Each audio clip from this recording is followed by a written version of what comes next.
En Casa con Dios, abre los cielos. Con Jimmy Chamorro. Muy buenas noches, bienvenidos a Abre los Cielos y bienvenidos a nuestro especial del viernes. Hoy es viernes. Nos vemos que cada viernes estamos compartiendo pues un especial distinto, obviamente a la temática que estamos compartiendo por lo general entre semana en este espacio de Abre los Cielos. Hemos venido abordando las últimas semanas un tema esencial. Queremos tener claridad al respecto, el sufrimiento humano. La semana pasada, hace una semana concretamente, hace 8 días, allí vimos cómo es claro lo que compete, el porqué el sufrimiento humano. Y concretamente hablamos acerca de lo que es la opción que Dios le dio al hombre. Hablamos acerca del mal, por supuesto, de la opción del bien y del mal. ¿De dónde proviene el mal? Y también del Dios justo, de la justicia. ¿Por qué la justicia de Dios? Porque, entre otros puntos, Dios es justo. Sin embargo, afirmamos algo finalizando nuestro programa, hace una semana. Dijimos que es una falacia de causalidad falsa concluir que todo sufrimiento humano es una consecuencia del pecado del hombre, una consecuencia punitiva del pecado del hombre. La realidad es mucho más compleja que eso. Una respuesta común que se comparte universalmente, pero que es poco confiable, es que el sufrimiento es siempre causado por uno mismo. No digo esa frase, a usted no le han dicho eso. No hay personas que se actan con eso.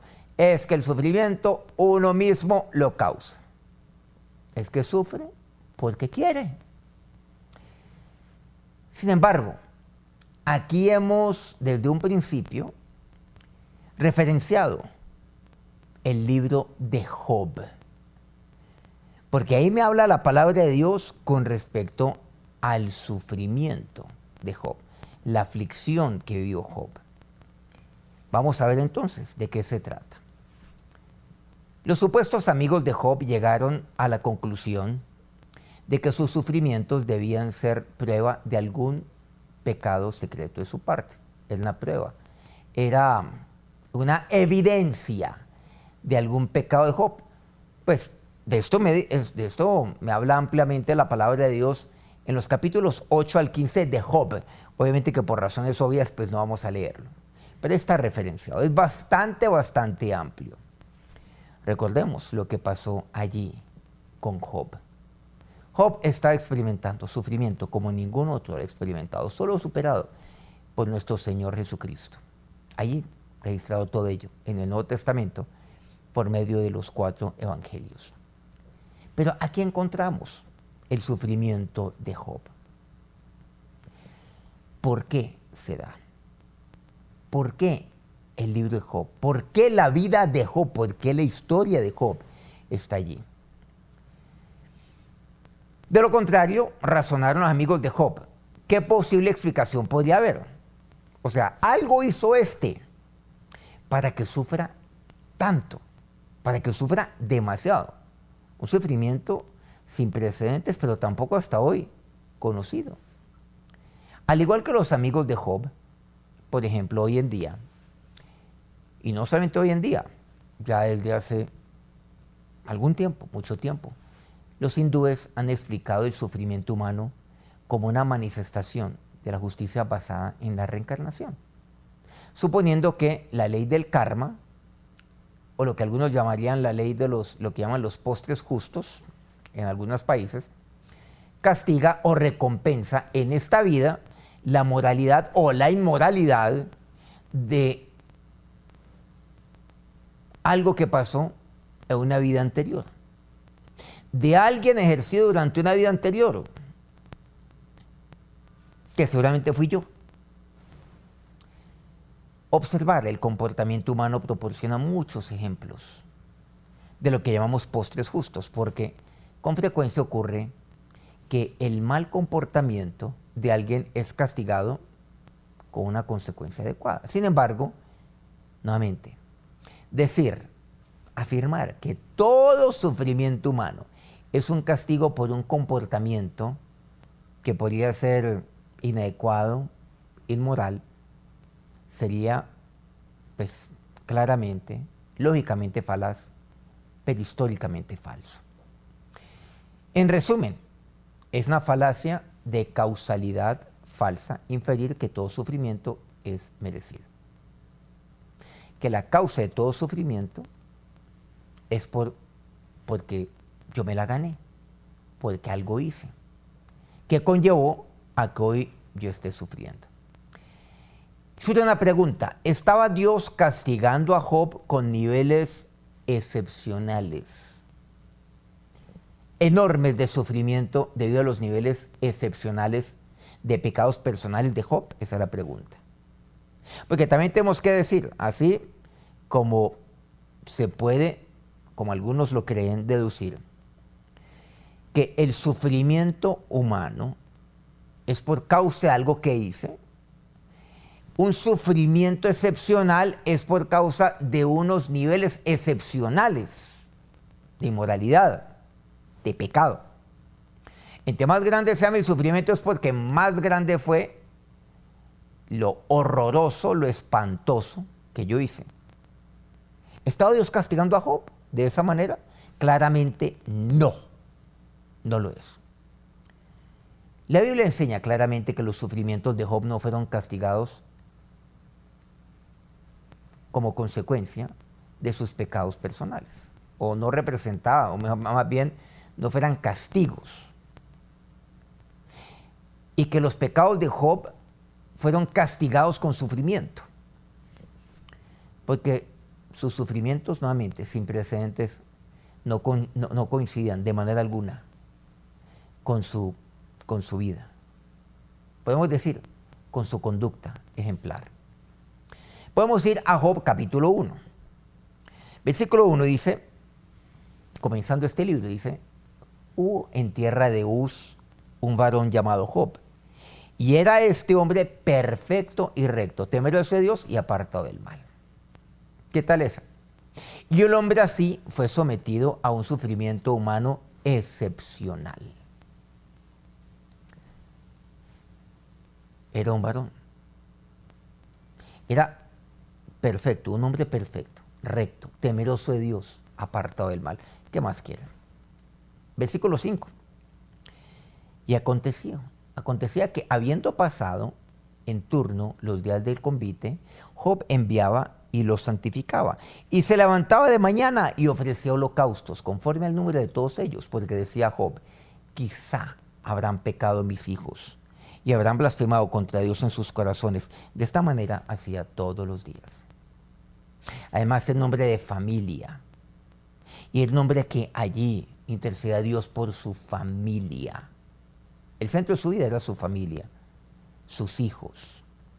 Se levantaba de mañana, ofrecía holocausto a Dios, ofrendaba a Dios conforme al número de cada uno de ellos. O sea, un holocausto por cada uno de sus hijos. No era uno por todos ellos, no. A lo mejor mis hijos habrán blasfemado contra Dios. Que Dios acepte mi ofrenda. Y hacía todos los días. Versículo 8. Dice que ahí estaban los ángeles del Señor. Pero también vino Satanás al Señor, a Jehová. Versículo 8. Y Jehová dijo a Satanás: ¿no has considerado a mi siervo Job? Que no hay otro como él en la tierra, varón perfecto y recto, temeroso de Dios y apartado del mal. Nuevamente, aquí reiteramos, o más bien la palabra de Dios reitera lo que dice el versículo 1. Perfecto, recto, temeroso de Dios y apartado del mal. Pero aquí Dios dice claramente y añade: no hay otro como él en la tierra, único en medio de los millones que había en la tierra. Único. Entonces, ¿qué poder decir en ese momento? Era único. Bueno, algunos seguramente cuestionan que en ese momento había millones. Eso es algo que no es tema de, no es tema de hoy. Bueno, seguramente en otro momento. Pero este era Job. Como un hombre que no había otro como él en la tierra, fue sometido a un sufrimiento que ningún otro en la tierra ha experimentado. Es la pregunta. Versículo 22. En todo esto no pecó Job ni atribuyó a Dios despropósito alguno. Bueno, cuando Dios permite a Satanás, tocar a Job. Bueno, no tocarle a él directamente, sino todo alrededor suyo. En primera instancia, lo aclaro. Pero dice que en medio de la gran pérdida tan espantosa que tuvo Job, incluyendo, después también él perdería su familia, por supuesto. No pecó Job, ni atribuyó a Dios despropósito alguno. Job 2, versículo 3. Podríamos decir que aquí viene la primera escena, segunda escena.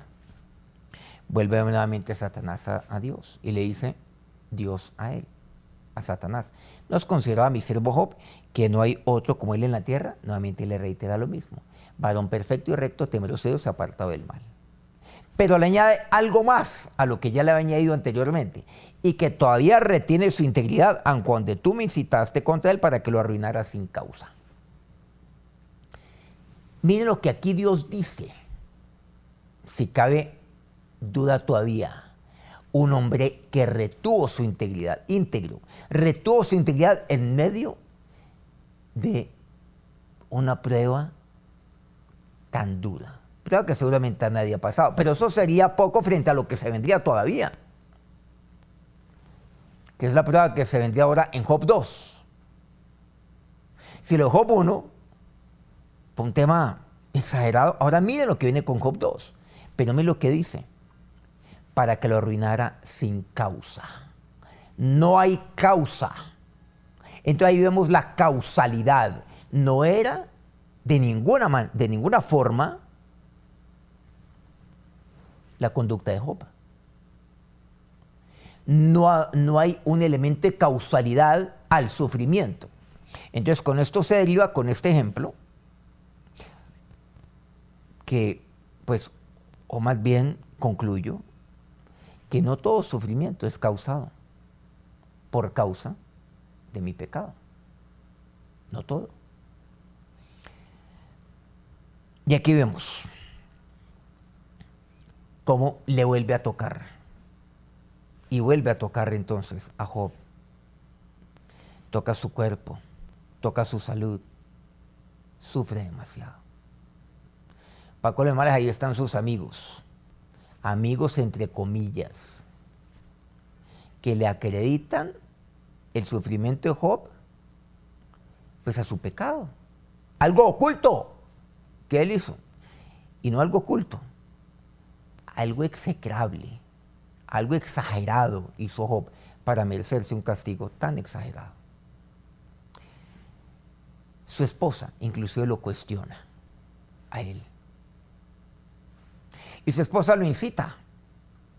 ¿A qué? A que maldiga a Dios y a que se muera. Muérete y maldice a Dios. Y él le dijo, como suele hablar cualquiera de las mujeres fatuas, has hablado. ¿Qué? ¿Recibiremos de Dios el bien y el mal no lo recibiremos? En todo esto no pecó Job con sus labios. Por aquí hay una pregunta. Entonces, ¿el mal viene de Dios? ¿No? Eso quedó claro. Espero que haya quedado de nuestro programa pasado. Pero aquí está Job expresando algo. O sea, recibiré el bien. Pero también, también voy a recibir esto, voy a rechazar esto, lo cual estoy viviendo. Él sabía que nada había hecho. Nada. Dios permitió que el mal viniera sobre Job, el sufrimiento. Pero Dios es un Dios únicamente de bien. Pero aquí hay un caso excepcional como el de Job. Ahora vamos a ver por qué. Aquí Job dice esto. Y Job aclara, recibir de Dios el bien y no recibir el mal. En todo esto no pecó Job con sus labios, nuevamente. Más bien los sufrimientos de Job tienen un propósito completamente diferente, pero un propósito valioso. Claro, para salir de todo esto muchas veces lo que hacemos es remitirnos al desenlace de todo ello. Que él finalmente Dios le restituyó todo, le devolvió el doble de lo que antes tenía, incluyendo, bueno, hasta tuvo hijos, hijas, las hijas más hermosas de todas, y le devolvió absolutamente todo lo que él tenía. Pero no podemos simplemente saltarnos todo esto e ir al final y decir, hombre, valió la pena. En eso no consiste, claro que no. Los sufrimientos de Job fueron diseñados para probar que Dios es digno de adoración sin importar el clima de la vida. Si el clima es bueno o es malo.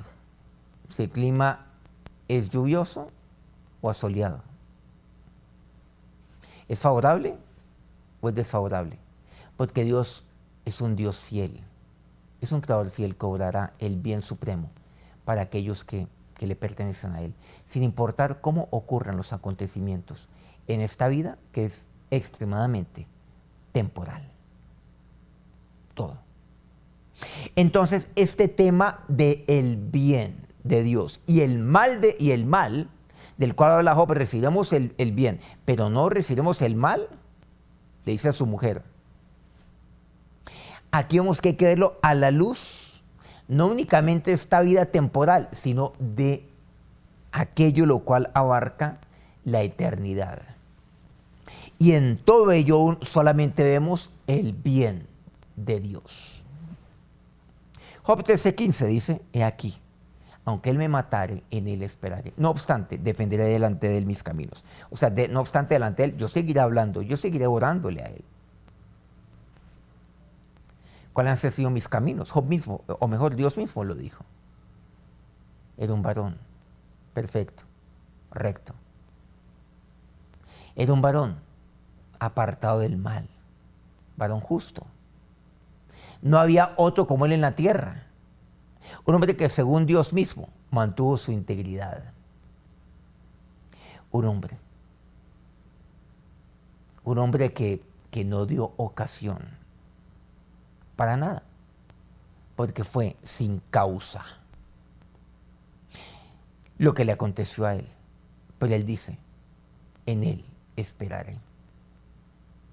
Este es un propósito maravilloso de la vida de Job y de este libro que hace parte integral de la palabra de Dios para mí. Dice 1 Juan 4:19, de modo que los que padecen según la voluntad de Dios encomiendan sus almas al fiel Creador y hagan el bien. También dice Pedro esto. Hay personas que padecen según la voluntad de Dios. ¿Quién? Cristo. ¿Quién? Pablo. ¿Quién? Pedro. Juan. Jacobo. Podemos aquí mencionar demasiados. Encomienden sus almas al fiel Creador y hagan el bien. Hay que seguir haciendo el bien, independiente de los padecimientos según la voluntad de Dios. De mi padre siempre me llamó la atención algo. Siendo muy joven, casi que niño, escuché de él en un tema que estaba compartiendo. Yo estaba escuchándolo, al igual que muchas personas más, una prédica de él. Y él hablaba acerca de aquella aflicción por causa de Cristo y aquella aflicción por causa de mí mismo o de mi pecado. Yo la verdad no lo entendí, no me quedó claro. Me tomó años para entender esto. Aún lo sigo estudiando, por supuesto, lo entiendo ahora. Y aquí es uno de ellos, uno de esos casos. Los que padecen según la voluntad de Dios. Pero el ejemplo supremo del sufrimiento humano inmerecido es Cristo Jesús. Por supuesto. El ejemplo perfecto. y por excelencia del sufrimiento humano inmerecido es Cristo. Dios nunca desampara y sin embargo Jesús dijo, ¿por qué me has desamparado? Bueno, esto es un tema profundo, naturalmente, que compartimos. Compartimos ahí en nuestra programación de Semana Santa. Abordamos este tema con amplitud. El sufrimiento voluntario en esta tierra para pagar por nuestros pecados fue un autosacrificio que Cristo aceptó para lograr un bien mayor y eternamente permanente. Eso nos dice Hebreos 2. Versículo 10, por ejemplo, dice, porque convenía a aquel por cuya causa son todas las cosas, y porque en todas las cosas subsisten, que habiendo de llevar muchos hijos a la gloria, perfeccionase por aflicciones al autor de la salvación de ellos. La aflicción del autor de la vida y el autor de la salvación. Versículo 17, por lo cual debía ser en todo semejante a sus hermanos para venir a ser misericordioso y el fiel sumo sacerdote en lo que Dios se refiere para expiar los pecados del pueblo. Versículo 18, pues en cuanto él mismo padeció siendo tentado, es poderoso para socorrer a los que son tentados. Él padeció. Entonces, como él padeció, es poderoso para ayudarnos a nosotros. Cristo padeció. De no puede ser, ¿cómo podría socorrernos a nosotros? El autosacrificio redentor de nuestro Señor Jesucristo hace 2000 años solo tiene sentido cuando se lo ve dentro del contexto de la eternidad. Piense en cómo debió haber aparecido en el momento de la crucifixión. Habría parecido no tener sentido en el momento en que estaba sucediendo. El justo muriendo por los injustos, ¿eso tiene sentido? Pero la retrospectiva informada a nosotros por la Biblia nos muestra claramente, nos muestra perfectamente que las experiencias entonces trágicas del sufrimiento humano, incluida la muerte, la sepultura de Cristo, que pronto resucitaría, por cierto, con efecto ocurrió, pueden y tendrán en última instancia un buen sentido en la plenitud del tiempo, en la eternidad. Ahí entendemos el sufrimiento, por ejemplo, de Job. De Dios no viene todo mal, de Dios solamente viene todo bien. Job, sí, fue restituido en todo. Algunos podrían decir fue recompensado en todo ello. Dios le dio mucho más de lo que tenía antes. Vivió, puede disfrutar de su familia.